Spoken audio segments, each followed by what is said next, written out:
Facebook. Good morning, everybody. Happy Valentine's weekend, month. I recognize that a lot of you who will be watching the replay. So, of course, every day is a day that we want to create more love in our life. But of course, Valentine's weekend is a time when we're putting more attention there. It's more in our minds and in our hearts. And so for this Sunday, Valentine's Day, I've invited 4 of my favorite human beings, all of whom are teachers of love in their own unique ways. And so everybody's going to get a chance to share some of their wisdom and some of their magnificence. Our theme is how to attract more love into your life. And so briefly, I'll just kind of add here to the spotlight. We're going to start off with some amazing music with Pollyanna Bush, one of our favorite musical performers. And my teaching partner and straight talk partner, Trish Wright, and the wonderful Jessica Osterday, brain spotting goddess. And I don't know why his camera's off, but we also have, oh, there he is. Okay. Adjustments, technical issues. And the great Paul Sterling. So what an amazing all-star combination of people who are all going to share their wisdom, their tools. We're going to have a fun time. Welcome to the people in our Zoom room. Definitely want to, I'll be taking a look at questions and comments coming in, and we really will respond to your questions. And for those of you watching the replay, don't worry. If you put your questions in, I'll still go back over the next few days and take a look. Let's get us off to a musical start. So I'm going to put the full spotlight on Pollyanna Bush. Hey, Pollyanna, what you got for us this morning? Good morning. Well, in the spirit of attracting the love that we want in our life, I wrote this song literally about attracting that love into my life and realizing that I get to embody that being of light and being of love and being attracted within myself. So this song is called Dedicated to You, which actually has a double meaning. It means dedicated to myself, dedicated the divine love that I am, and calling that forth and calling that in, and at the same time being that magnet for that beautiful man that feels that frequency with me. So I'm drawing that in, and I invite you to draw that in, first of all, by breathing into your own heart and feeling that incredible love that your heart is, and how powerful and beautiful and sensual and amazing and sexy and wonderful you are, and we are.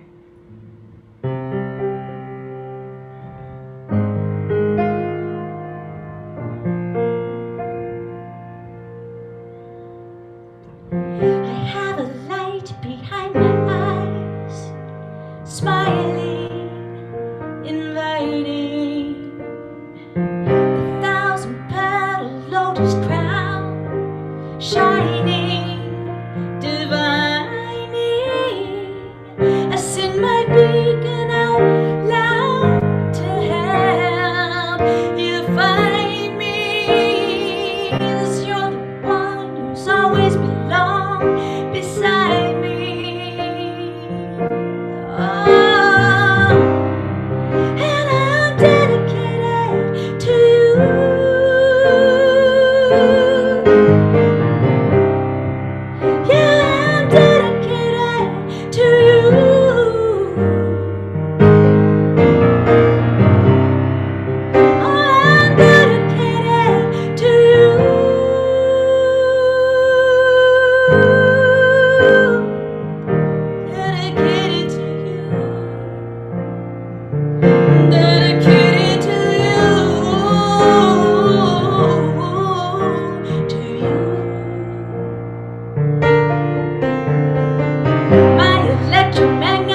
thank you so much. What a wonderful way to start this beautiful Valentine's offering. Thank you Thank so you. much. Yeah. We're going to hear more from Pollyanna a little bit later. But Pollyanna, what's the best way for people to get more Pollyanna Bush? You can go to my website, pollyannabush.com, or you can email me at info@pollyannabush.com. We'll pull that website up a little bit later after your next song. Thank you Thank for you. joining us. I'm going to really put the spotlight primarily on the wonderful speakers and guests that I've got today. But I am going to lead an opening, or a semi-opening. We already opened with Pollyanna, meditation. And then we're going to hear from Trish and Jessica and Paul and get their wisdom on how to attract more love in your life. But I always enjoy starting us off with a meditation on a Sunday morning. So inviting us all to close our eyes, unless you're operating a motor vehicle. I got that from Reverend Michael Beckwith. He always has that in there, so. All right, let's close our eyes and let's just connect to breath. And let my voice gently guide. And as you connect to your breath, really going deep inside our beautiful body temples. Let's start this day of love by loving our bodies. How blessed we are to have this time in these remarkable human body temples where we get to experience all the sensations, so many amazing experiences we can have as human beings. Just noticing what your body has to say right now. Our bodies inform us when we slow down and we listen. So what is your body telling you? Do you need more food or rest, water, massage, maybe some movement? Just noticing what's going on with the body temple. How well resourced are you? What are the sensations and the emotions that might be more subtle that when you really drop into yourself, you notice? And of course, there's no good or bad. It's just whatever is what we want to be present to.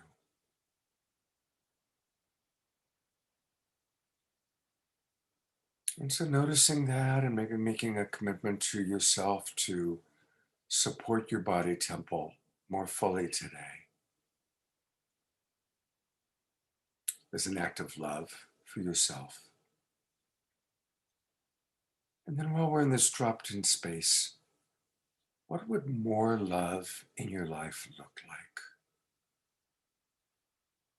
Is it more connection with a specific person or a group of people? Is it more self-love, taking good care of yourself?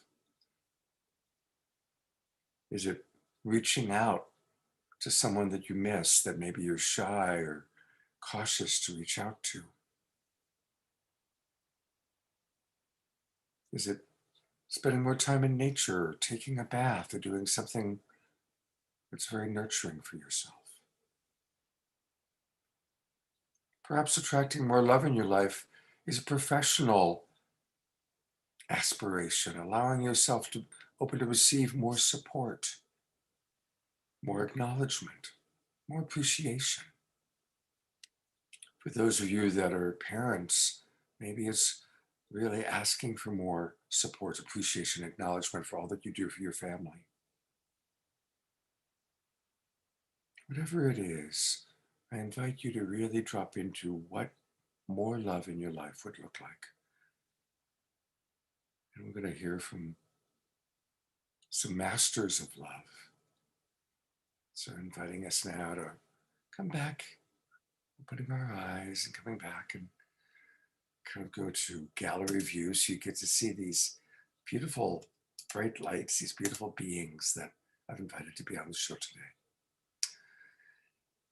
And I think, this week we really talked a lot about the greatest love of all being self-love.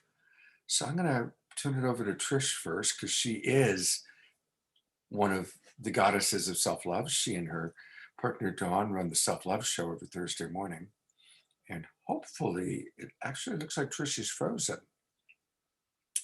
So how are you doing there, Trish? Very, very, very, very. I'm just being very, very slow today. Sailing over here. Well, I want to acknowledge, I've got the spotlight on Trish now. I want to acknowledge that Trish has had quite a week. She did her show on Thursday morning.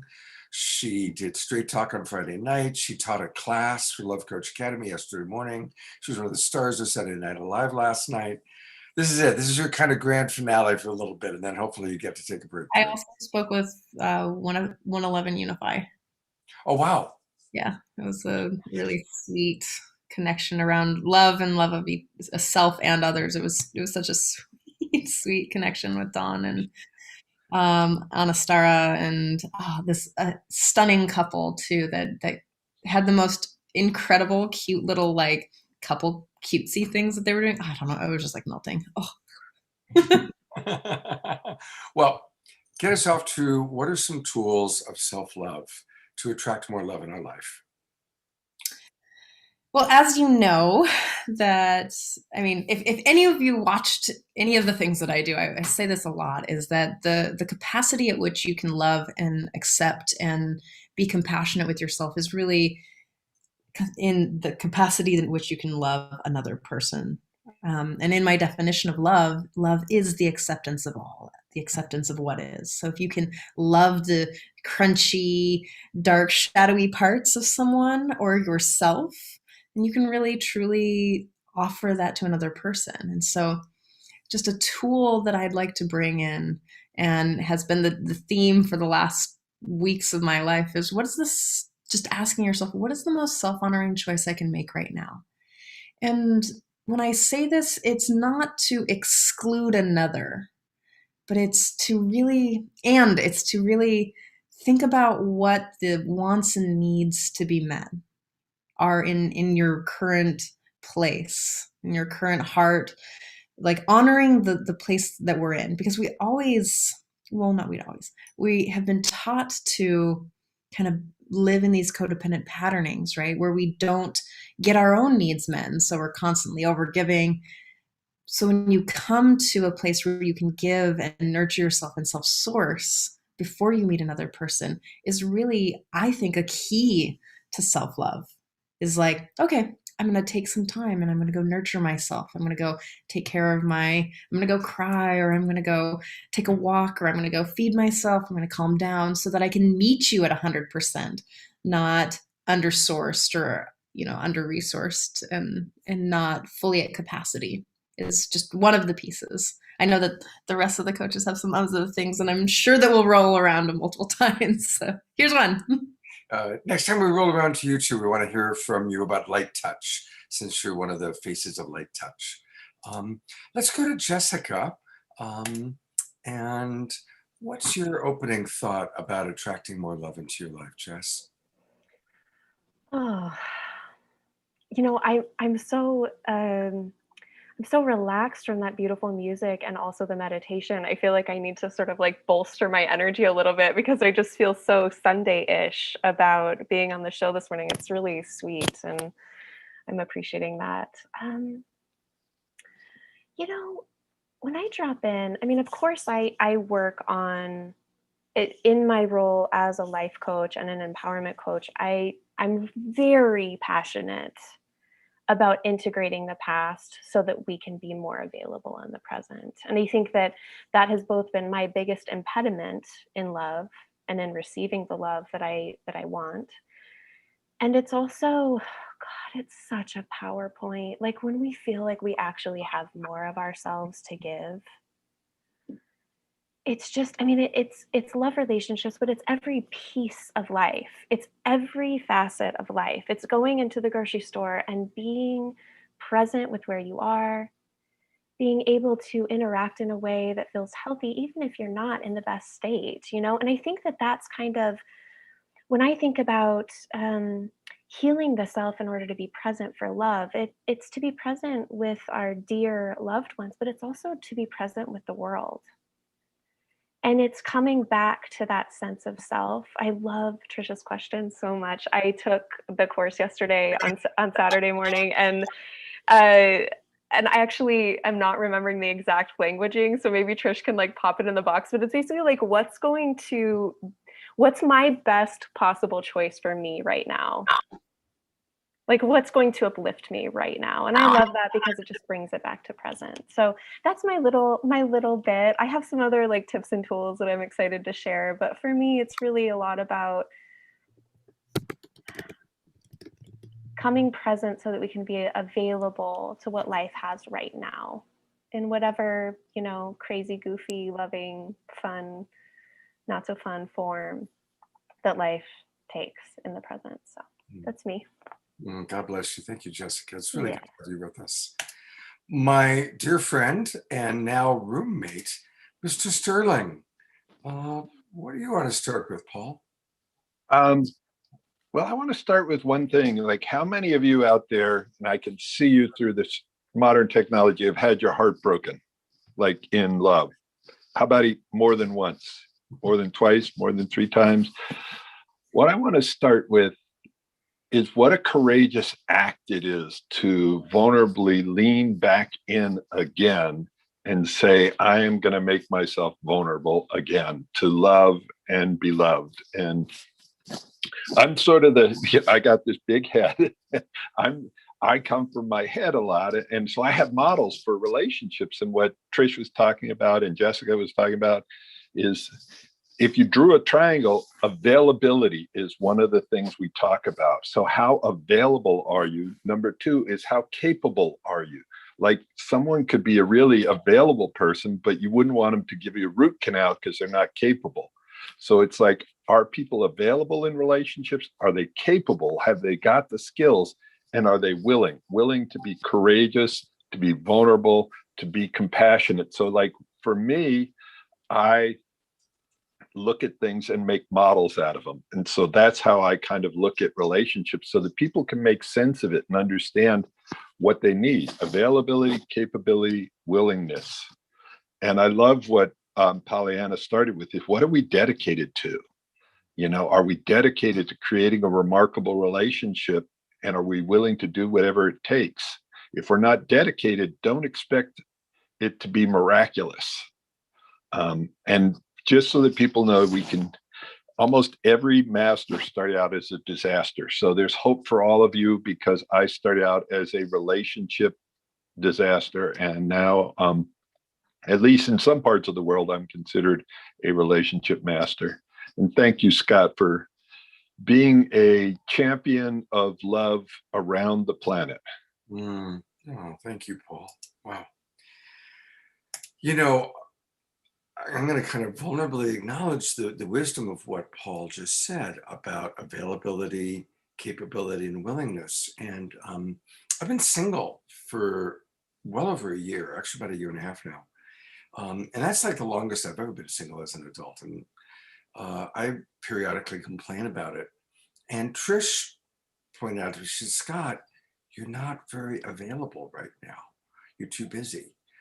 And I definitely have capability. I'm an amazing person in a relationship, and I have willingness. But it was like, oh wow, that really is true. I'm really not as available as I'd like to think I am. You know, I'm putting so much attention into other things right now. And so, you know, what Paul said is true. You know, it's like we have to really look at our availability, our capability, our willingness. And then if we're beginning to interact with somebody else or connect or date with somebody else, how available are they? How capable are they? How willing are they?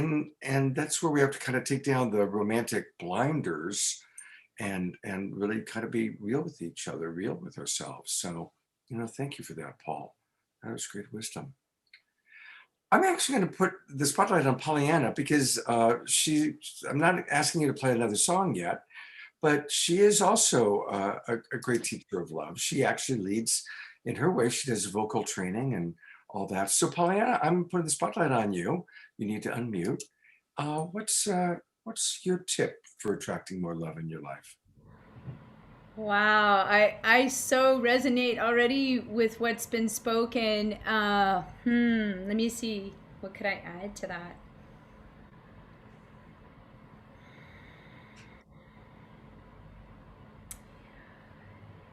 Yeah, for me, the like the speaking about the codependent piece, and there's so much codependency that's going around, and I mean that we have been taught, right? And so for me, the biggest healing and the biggest journey into myself, into loving myself, which I think is, step number one, right, is to stop thinking that I can fix somebody and then they're going to show up and be that person. So I get to be the one showing up. Who I can't remember who. I think it was Dr. Joe Dispenza. He said, "Would you go out with you?" So I was like, "Oh my God, I love that." It's like, wow, you got this list, right, of all these qualities that you want in this other person. And it's like, okay, check yourself. Like, do you have that? Would you go out with you? And I say that with love. I say that with lightness and love, and like, hey, we're all on this journey.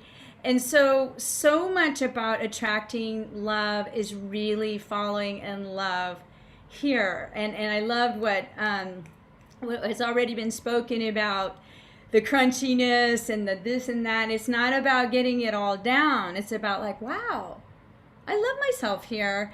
And then the lightness and the ability to actually see all of a person and find out, yeah, we match, our values match, and we have a lot that we can bring to each other without it being about like, if I just get together with that guy and he just kind of fixed a little bit of this and a little bit of that, we'd be good. So I say let go of the codependency and come here, come home, come home. It's a really great place to be. That's beautiful. You're absolutely right. Absolutely right. You're getting twinkling from Trish. I like twinkles. We twinkle here in Love Coach Academy. I gotta actually go to gallery view for a minute here. It's interesting when you talked about would I go out with myself. And again, I'll just be kind of vulnerable. There's times I look at the mirror and I go, oh God, forget it. It's over. Really. And then there's other times that I'm like, I'm so fucking awesome. You guys have that where it's like there's times you really know how awesome you are, and there's other times it's like, oh, forget it. Who's gonna want to wake up with this? And it just really is amazing. It's usually one extreme or the other. I don't know if you guys have that or not. How perfectly human. And I don't know about y'all like male body testosterone runners, but it really cycles with my hormones. I'm like, oh, like, if you like to date someone who is on the waves, come swim with me. Yes, Scott.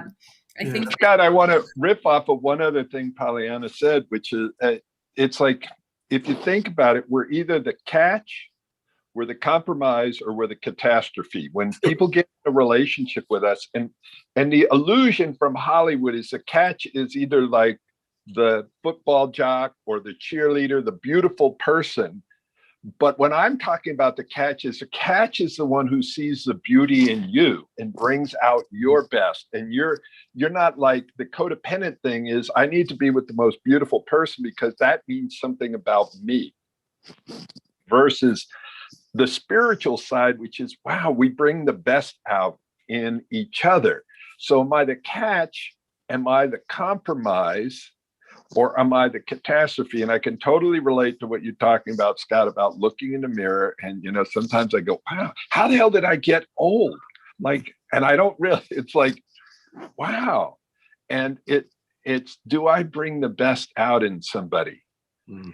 Do I make them feel good about themselves, or do I point out all of their weaknesses and their flaws and their, so what is that? And how do I treat myself? That's the other side that, we're talking about this relationship with ourselves. Am I the catch for me? Like, do I treat myself like I'm the catch, or I'm the compromise? God, I wish I was somebody else. And most of my early life, I was a compromise. I wanted to be my older brother. He got the women, he got the race car, he was the one who had charisma. And it looked really sexy from the outside. He was miserable on the inside, ended up killing himself because he didn't know how to communicate with himself. He was great communicating with others. Mm-hmm. So it's like, are we our own catch, or are we like hoping that somebody else is going to come rescue us? So beautifully stated. Jessica. I love this conversation, and I love what's happening here. I am so blessed and honored to be sharing this Zoom space with you all, because I just care for each of you so much. Pollyanna, you're new, but I really appreciate your energy. So one thing that I feel like, as far as, I think that as a female-bodied person who is an intuitive and an empath, often that judgment state for me has come in the form of feeling states of, am I too much? Is this too much? Am I allowed to share this deeply and this honestly with another human being? And will I be accepted in that space? And so I think that, like, a lot of the things that I work with are in my realms of understanding. I think there's an element of accepting, sort of, accepting our sense of emotional humanness, being able to hold it as we would, in our hands gently and with kindness, and, sharing that with another human being. So it's like those insecurities, whatever they may be emotional, maybe physical, maybe there's other things, like holding them gently with another human being in that vulnerability. And maybe like taking out the judgment for it, taking out the judgment state and just being present as is. But I think that it does come down to self-love, because how am I relating to this judgment state? Am I projecting that judgment state onto another human being in order to either be rejected or accepted, depending on our own attachment patterns? And so for me, it comes back to this: how do I so I do a lot of empowerment stuff, right? So I'm a big freaking goof. Like Trish has pointed out, I have like a pretty awkward laugh. Like, I love Star Trek, and I reference it regularly. There's a lot of pieces to who I am and how I want to show up. But how do I hold my insecurity in a way that is empowering? That's a big question for me.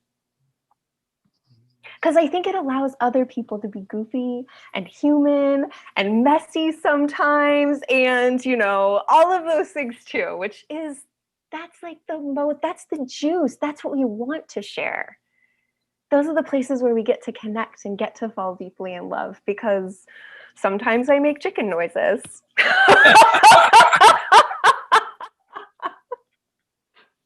Oh my God, Trish, do you make chicken noises too? Do you want to do it? Can we do it? I want to hear one. So mine, okay, I'll just give you a little backstory. Mine, I also have an epic T-Rex that is too physical for me to do on Zoom. But mine is that I will randomly throw out a burgak. So we could be talking and it gets a little bit awkward, and then just a little like, burgak. I have truly done this on first dates before. It can be disarming. It can also be awkward. So burgak. It's understated, but you have to use it appropriately. So Trish, do you have something to share with the group? Wow. See, this is actually what I want to talk on for a moment. Like, would I date Jessica in all her chickeniness? Yes, I would. And Thank you. I love you too. yeah. I'm also pretty awkward and disarming too. There's a lot of little uniquities or quirkiness that I think that there's this idea that love is supposed to be all and I know, right, Scott? You're like, oh, it's just supposed to look like that. And as much as I want to believe that as much as I want to believe that when I find someone or when you find someone and we find someone, we're just going to bring out the best in someone, I actually kind of think that it's about loving yourself and them in their worst, in the places where it hurts. Because we're human. We're messy. We're awkward. Some of us are traumatized. We have all these weird fucking things that we've been doing. Sorry. These things that we've been doing for, I don't know, 30 years, 40 years, 50 years. We have habits. We pick our nose. We bakak in the middle of like coffee in the morning. Sometimes you'll make a joke about fish kisses when you're doing the things that you do in bed, like, and that's the stuff. I call it your poop cycle. Like if you can love someone in their poop cycle, I know this is Trisha's inner brain here, sorry, but it's like it covers everything to their awkward stuff that they like they stub their toe and they curse in this particular way, or their rhythm, their habits, the things that could be potentially annoying. And, oh, you learned my poop cycle. Can you love me there? And that's the thing that I've been really focused on is like when someone shares their insecurity. My lover right now, he shares this thing when I like share something really deep. He'll look at me and say, thank you for sharing that with me. And the practice of thanking someone and sharing their depth, their scared, their fear, their little child is so lovely. And the thing that I bring in is, I can love you there. Mm-hmm. And it's something that I say to myself in the mirror. It's something that I say to someone that, and if it has to come from the truth, the authentic place. Like if Jessica's feeling awkward and she pacocks and I'm like, oh, thank you. Thank you for showing that piece right there. You're like, you're naming something. Thank you for that. And I can love you there too. And I can love us in this awkward, crunchy space. Beautiful. I want to read a couple comments from people that are watching, and I'm loving what everybody's sharing, and all about the humanness. Nancy has just been writing up a storm, so thank you, Nancy. Nancy started clucking, said it's time to lay an egg, and she said to Jessica, I love your laugh, and Star Trek also. Speaking of Star Trek, I realized there is a similarity, not physically, but when you talk about that goofy, Star Trek Discovery, the super brilliant gal who's the redhead, I'm not remembering her name, but on the new Star Trek Discovery. And she's always like, she's so socially awkward, but she's also brilliant. Anyway, I was thinking about her because I'm a big Star Trek fan also. And Lorna writes, love shines its light in all the dark places. Absolutely. And isn't that, again, what you're talking about? One last thing I'll say and then open it back up. When I'm working with couples, especially couples are, almost every couple that reaches out to me, they're struggling, they're having a challenge.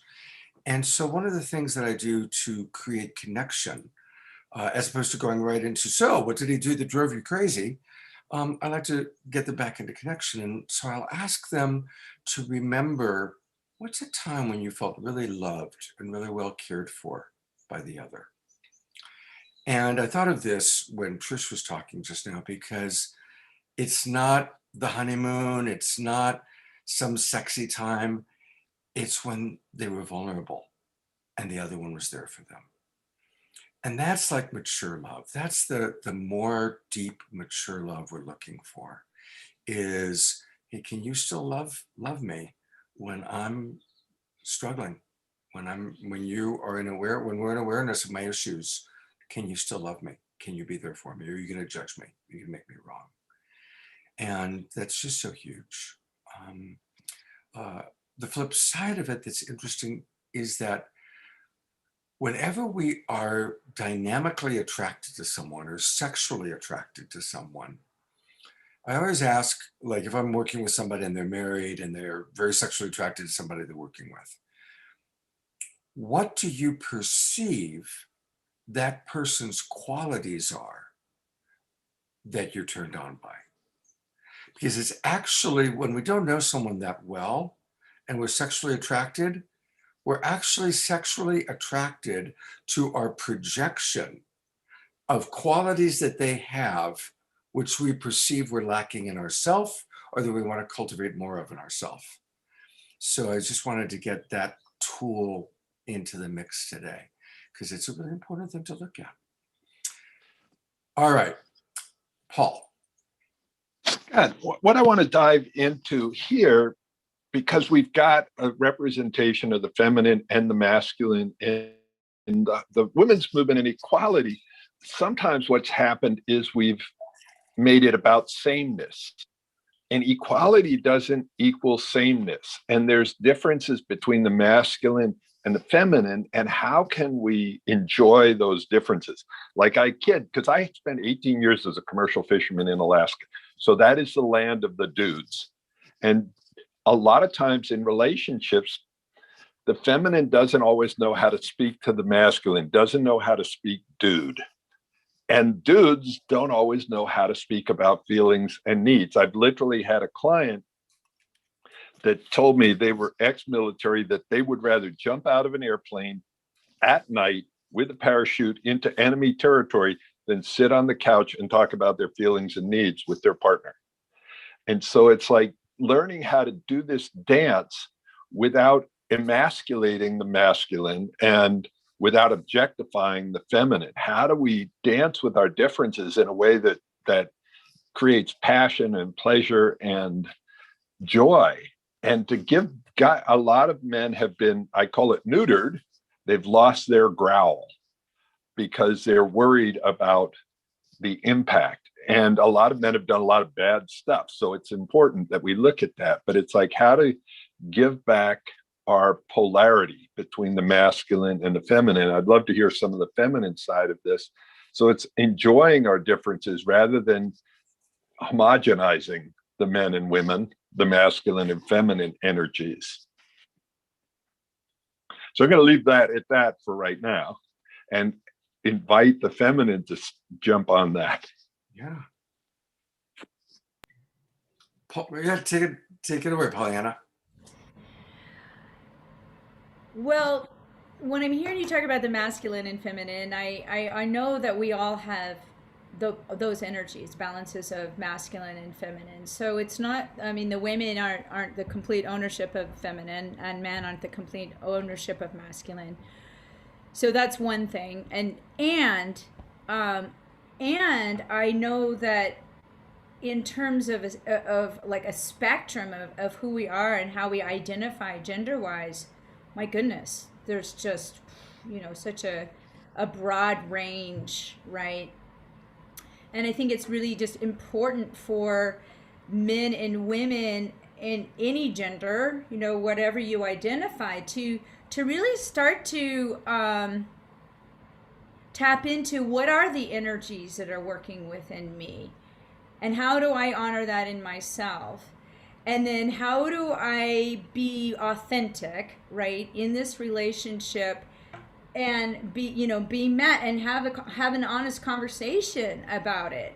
I think there's a lot of confusion right now about what is masculine, what's feminine. Does that mean man? Does that mean female? And I don't really identify very strongly with either one or both. You know what I mean? So I think the conversation isn't opened up enough. We need to open up the conversation, and we just did. And so I love that, for man, like you're speaking as a man, saying, there's this experience of feeling neutered, and I believe that a lot of men do feel that way. And I think there's a lot of shame and a sense of the shadow side of what a lot of men have done. And so that makes it hard for them to embody those parts of themselves, that growly part, which, by the way, I love. That's hot. So I just had that to say. Thank you, Pollyanna. Yeah, absolutely. And one of the things that I notice as a coach is how often, uh, especially as we get older and we have been hurt, those veils of past pain get in the way. And people start projecting the pain, their unresolved pain about their father or the previous husbands or boyfriends or the previous girlfriends or the mother onto the new relationship.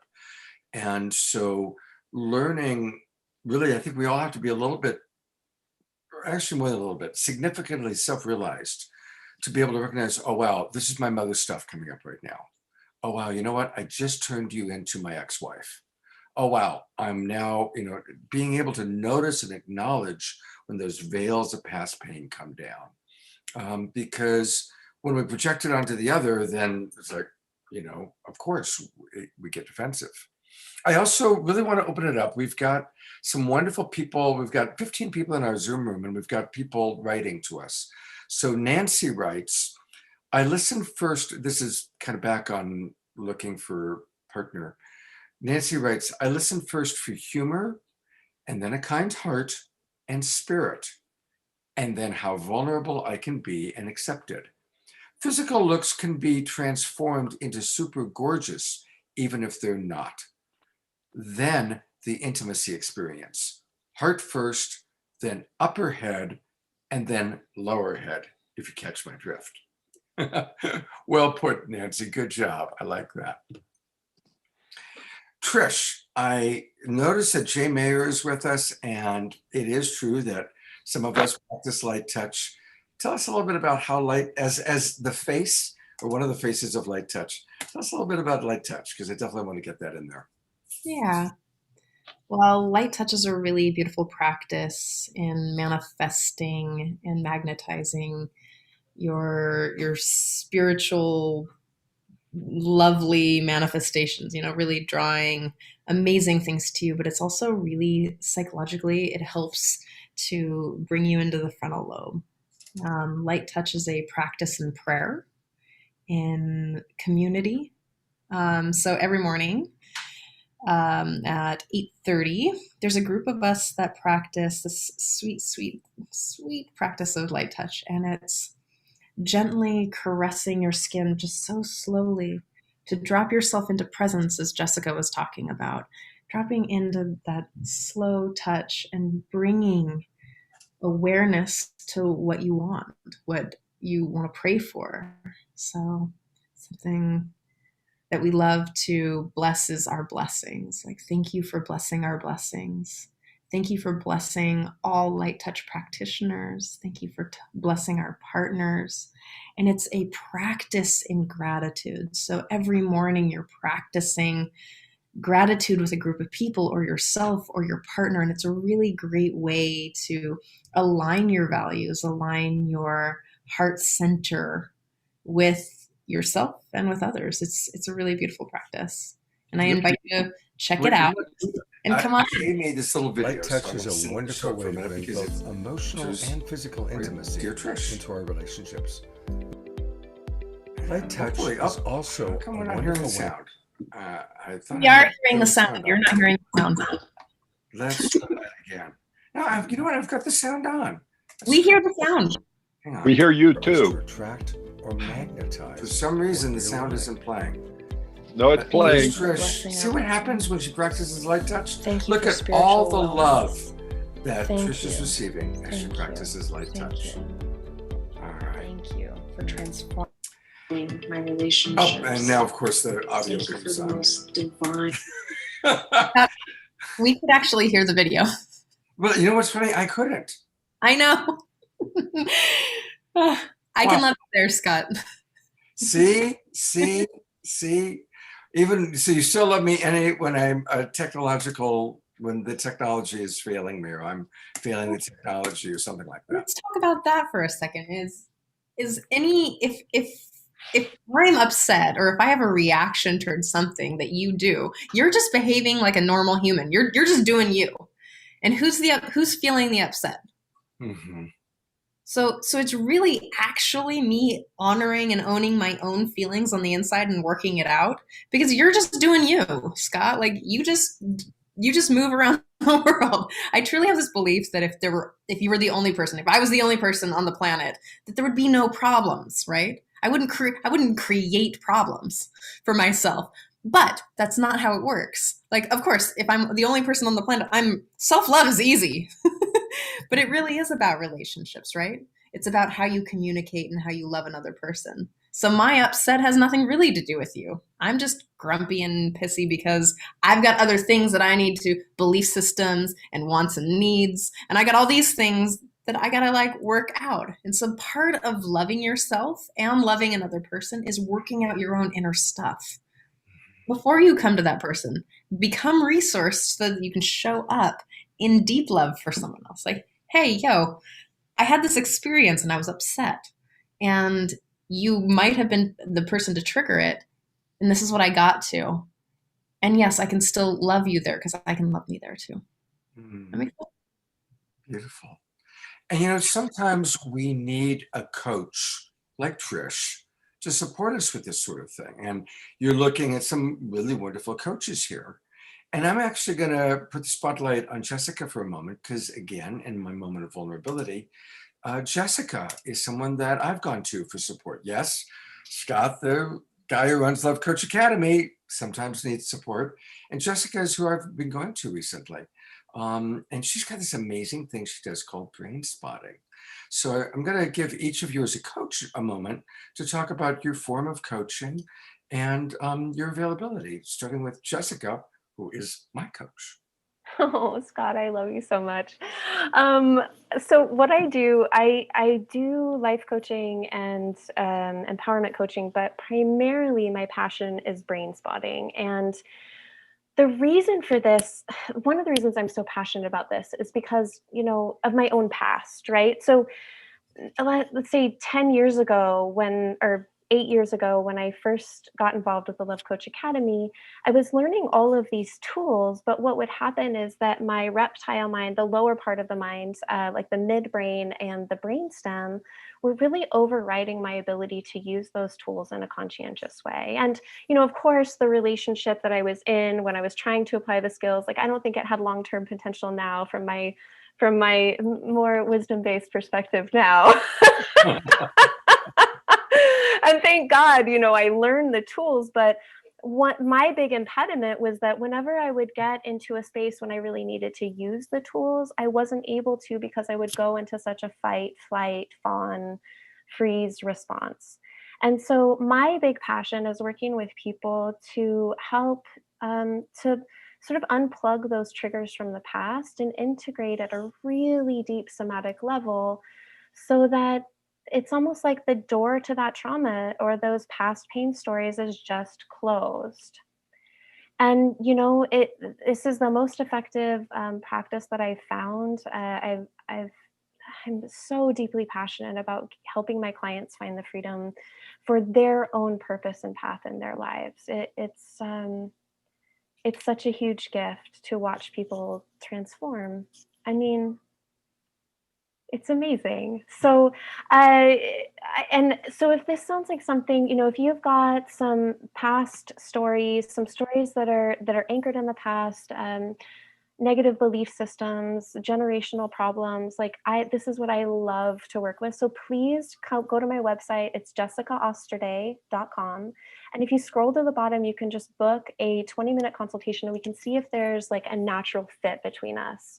And that's how to best proceed. I'm so honored by the work that I get to do with people. It's just, this is why we do it, right? You guys, come on. It's freaking incredible to see people's lives change and to save them so much time and pain in the process. So that's me. Love you. It's true. Something that Jessica's really good at, because I work with her, I just recently did some work with her, and it reminded me of how my most challenging issues are so connected to my childhood stuff. And, that so often is really the case. And I really believe that a big part of our life at this time, especially in pandemic time, when a lot of our distractions have been taken away, We have more time to tune in and to work on certain things. And a lot of that is working on our ancestral stuff. We all carry, you probably know about epigenetics, but in case you don't, it's been proven that before we're even born, when we're in our mommy's womb, we receive a genetic download of the trauma of our ancestors going back at least 7 generations. Now, when you kind of do that exponentially, 7 generations, it's a lot of people that suffered in just about every imaginable way.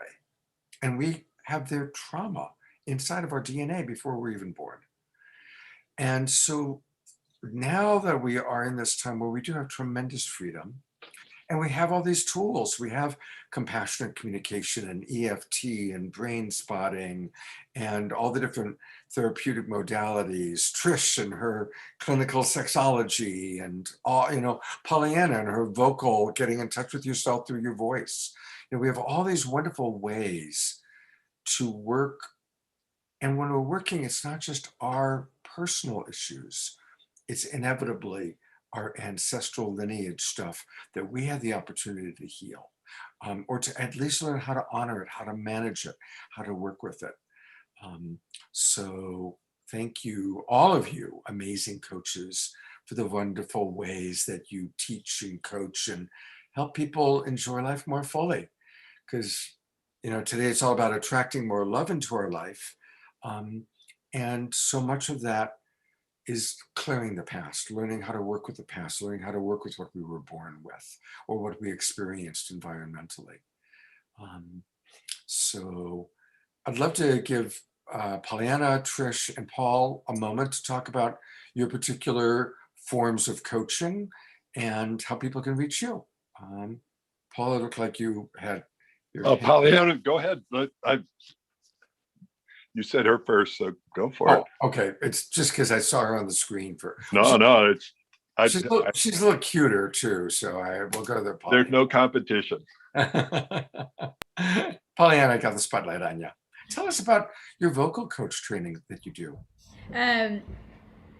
Well, I'm actually right now just recently started a 6-month training called the Empowered Singer, which combines all my skill as a vocalist and work with transformation. So that's a training that I'm offering right now, where people have an opportunity to literally learn how to sing in an optimal way and sing whatever it is they want, whatever their heart's desire is, and also to infuse their singing with presence and with ways of being, and what is it that they truly want to talk about dedicate their singing to, and how you can actually use the voice as a way. It's basically alchemy, changing the space, changing what's happening with you inside, ways to heal yourself with your own voice, and also how you can offer it and create more healing and connection and harmony in the world, even if it's you singing by yourself and just really truly it's like it's the light touch of the voice and how it goes in and how you're healed and you feel your all the cells in your body come to life and that you're vibrating. So I offer that. I also offer private one-on-one coaching, and I work with people from one end of the spectrum to the other, people who have never sung before to people that are professional and getting ready for big stage performances and so forth. So whatever your goal is regarding singing, if you want to sing at the bedside or sing to your kids or just sing for your own joy and pleasure, come see me. So I pulled up, it's easy to find her. It's her name, PollyAnnaBush.com, PollyAnna Bush.com. And yeah, her Empowered Singer, if you go to her website and you click on Empowered Singer, wow, look at that picture. You can, and people can still join your vocal training, even though it started last week. Can they still come in? Yes, if people are hot to really want to jump in. You're muted. Am I muted? No, she's not muted. Yes.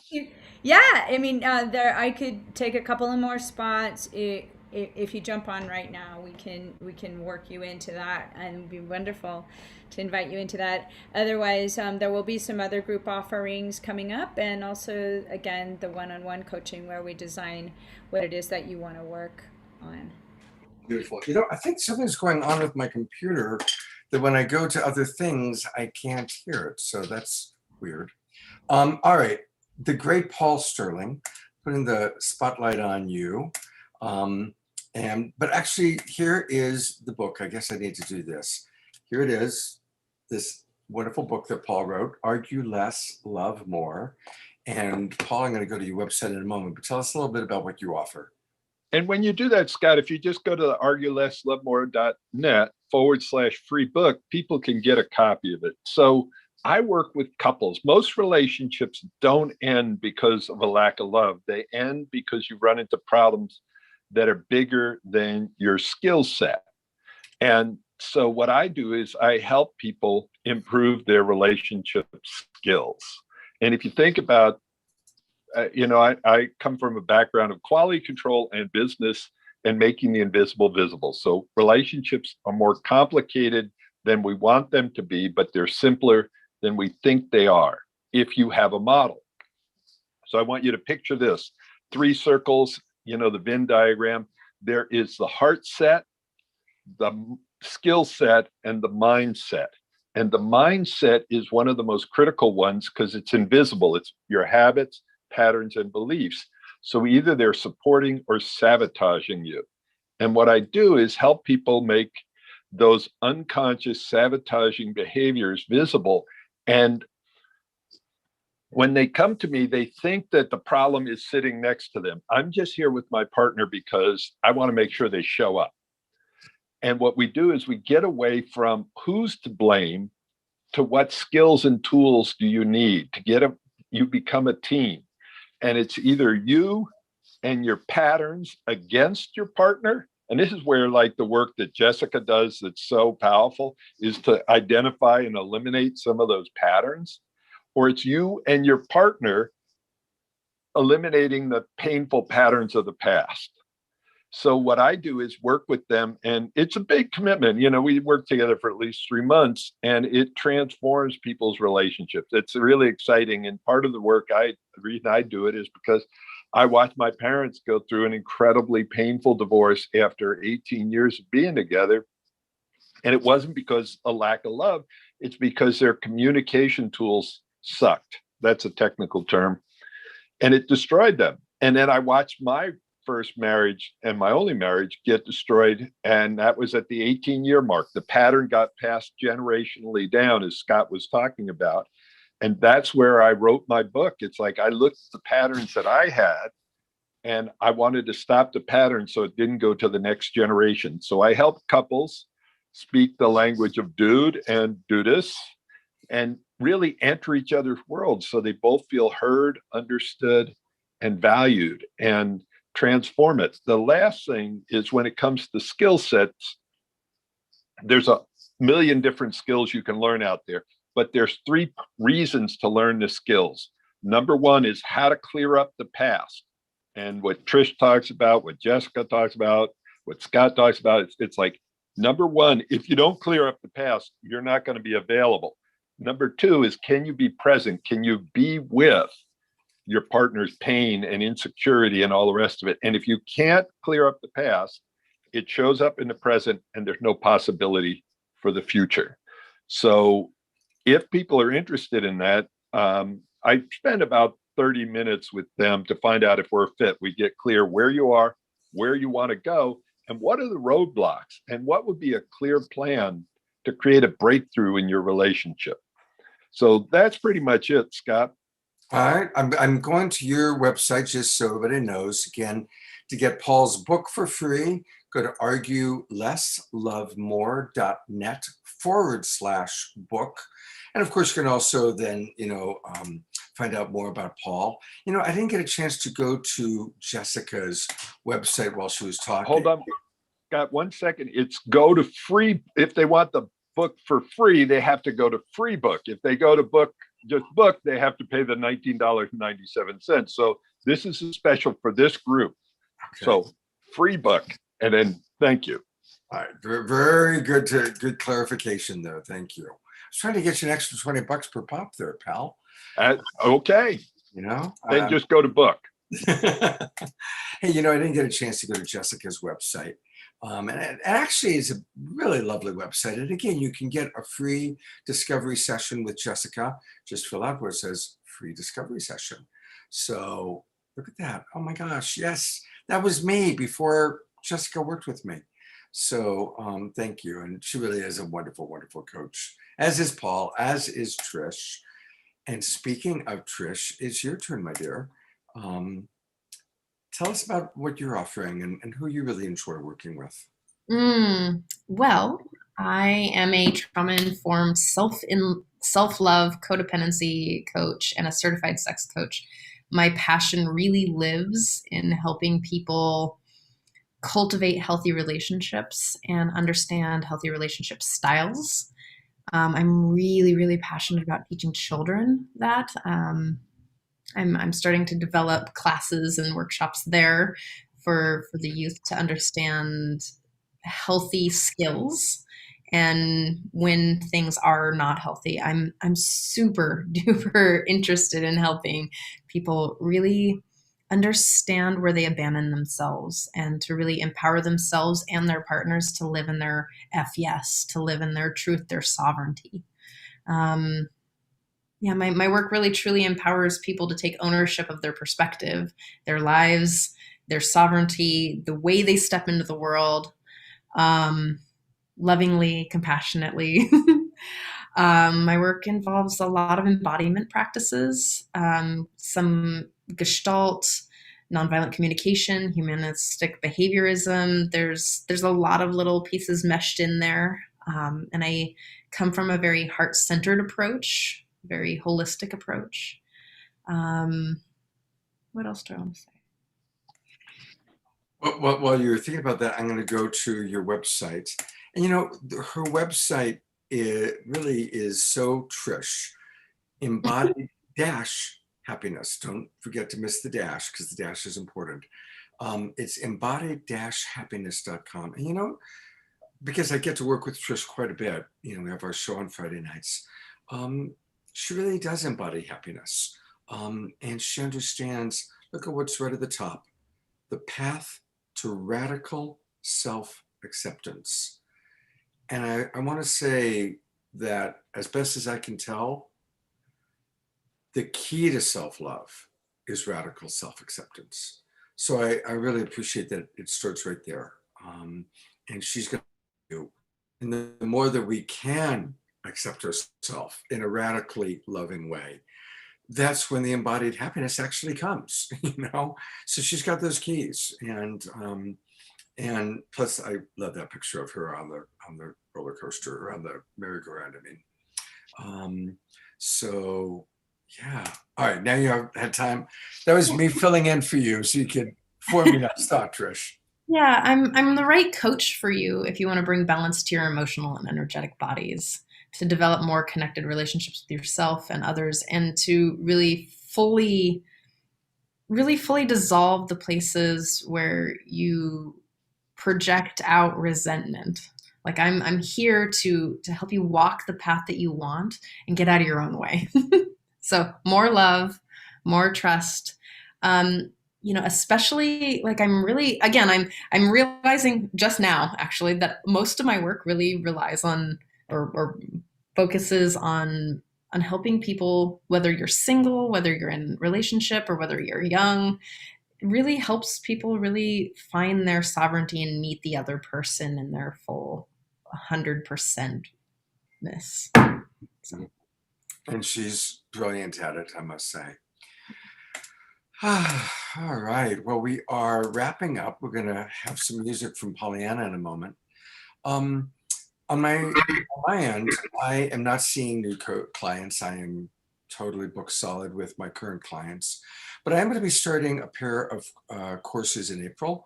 I'm teaching with all the people you're seeing right here, the Relationship Essentials course that will begin April 3rd. I'm also going to be starting a new mentorship program. So if you're interested in that, you can send me a private message.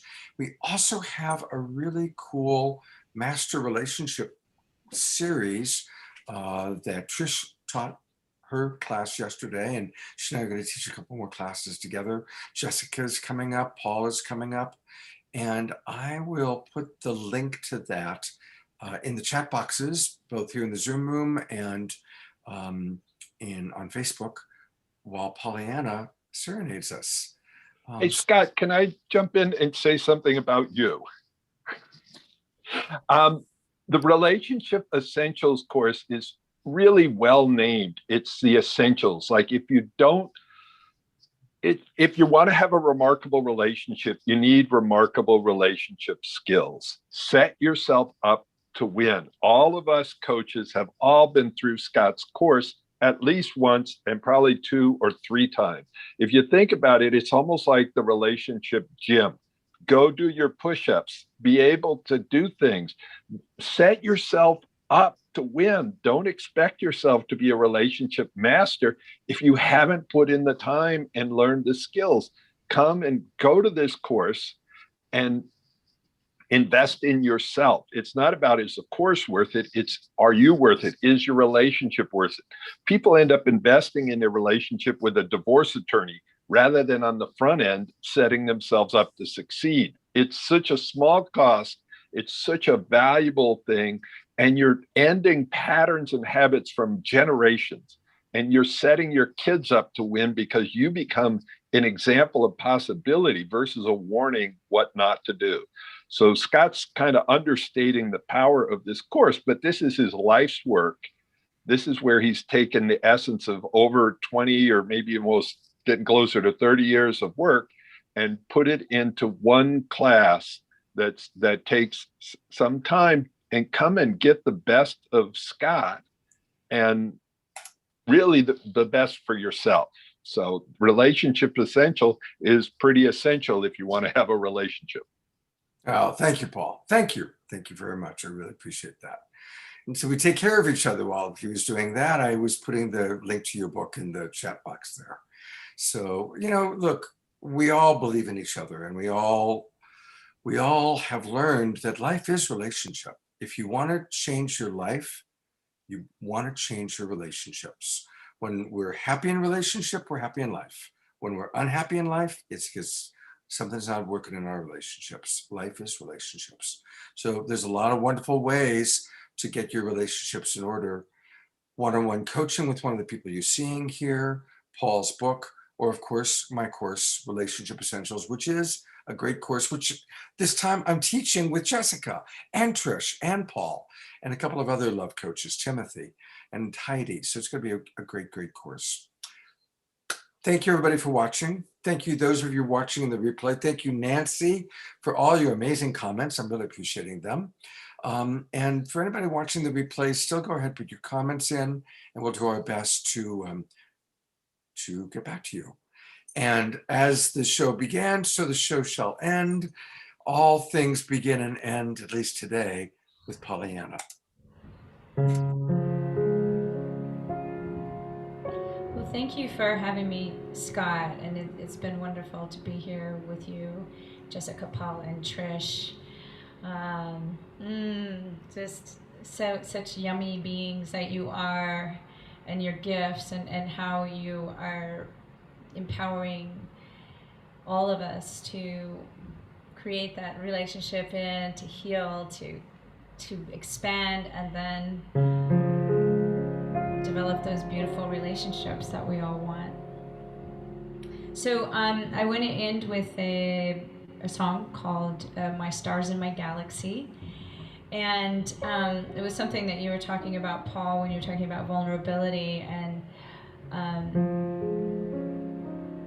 and we've all spoken to it in a certain way, and just in terms of being willing to be seen, right? To be seen and to be heard, and to see and to hear. And I do know that is so essential. One of the essentials in relationship is to have that vulnerability, to share who you really are, share all your colors.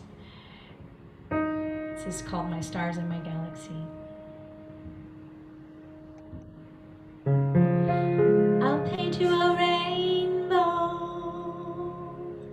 of me.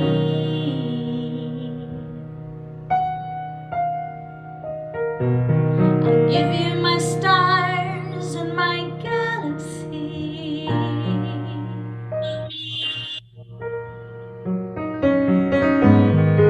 Show you my bold and my sweet, my love, and give you every bit of me, and I'll sing you the song that you may hear my voice so full of longing that you would make a choice to understand and resonate in the land I come from. I'll take you there and paint you a rainbow of me.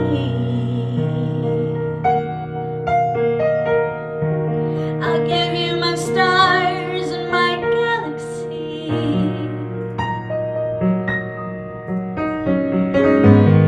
Show you my bold and my sweet, my love, and give you every bit of me, and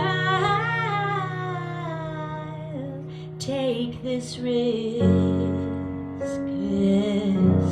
I'm willing to shed my skin so full of promise. Oh, when you let me in, to understand and resonate in the land you come from. Just take me there and paint your rainbow for me. Give me your stars and your galaxy.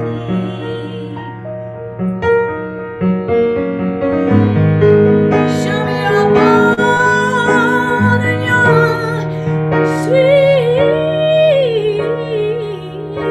my love, and give me every bit of thee. Oh, my love, just give me every bit of thee.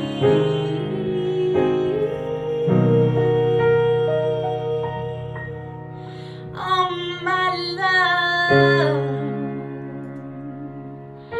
I'll give you my stars and my galaxy.